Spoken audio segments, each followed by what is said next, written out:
Ever heard the name Zheng Yi So? Probably not, but you should have. Forget what you think you know about pirates from the movies. Zhang Yi Sao wasn't just some character. She was the real deal, the most successful pirate in history. Yes, you heard that right. In the early 1800s, while Napoleon was trying to conquer Europe, Zhang Yi Sao was ruling the South China Sea. At the height of her power, she commanded the legendary Red Flag Fleet. This wasn't just a handful of ships.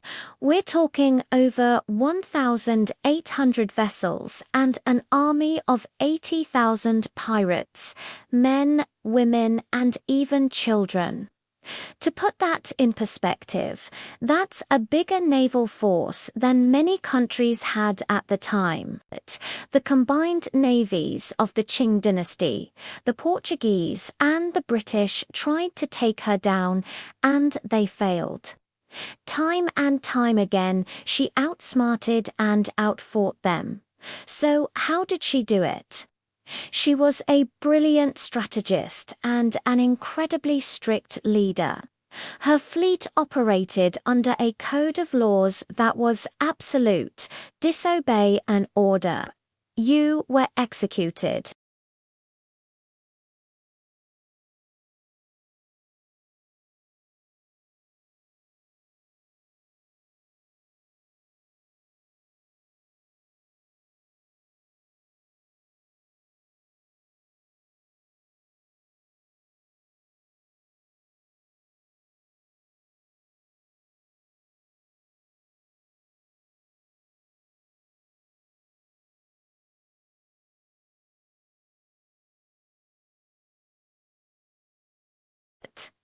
If you wanted to sail through her territory, you had to pay a tax.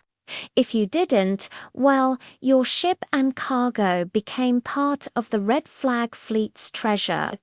She was a master of both naval warfare and economic control.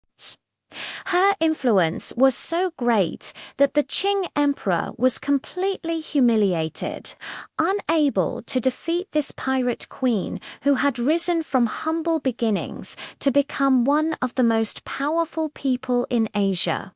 So, if she was so unbeatable, what happened? How did her reign end? This is the most incredible part of her story.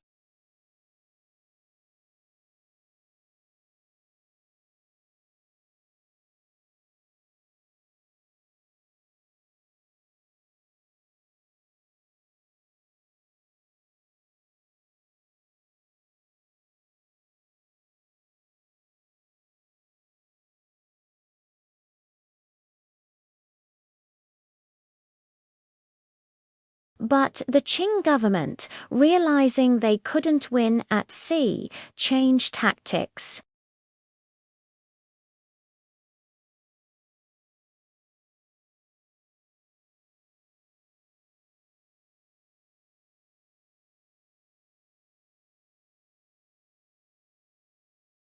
A fleet of 80,000 people needs a tremendous amount of resources every single day.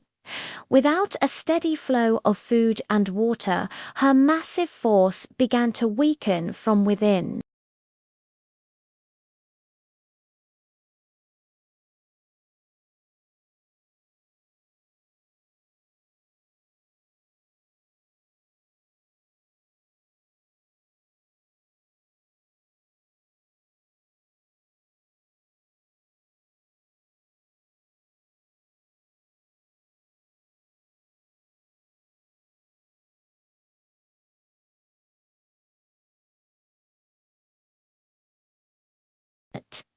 She sailed her entire fleet, banners flying directly to the Governor-General of Canton. Unarmed, she walked into his office and negotiated her own surrender. And what a negotiation it was! She didn't just ask for a pardon, she demanded that she and her men get to keep their loot. She demanded that they be integrated into the Chinese bureaucracy, with some of her commanders even receiving positions in the navy. And for herself,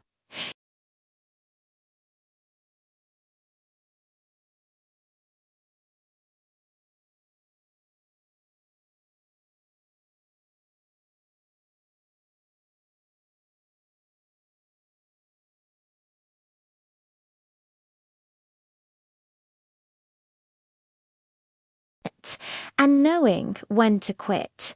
She ran out of supplies, not fight.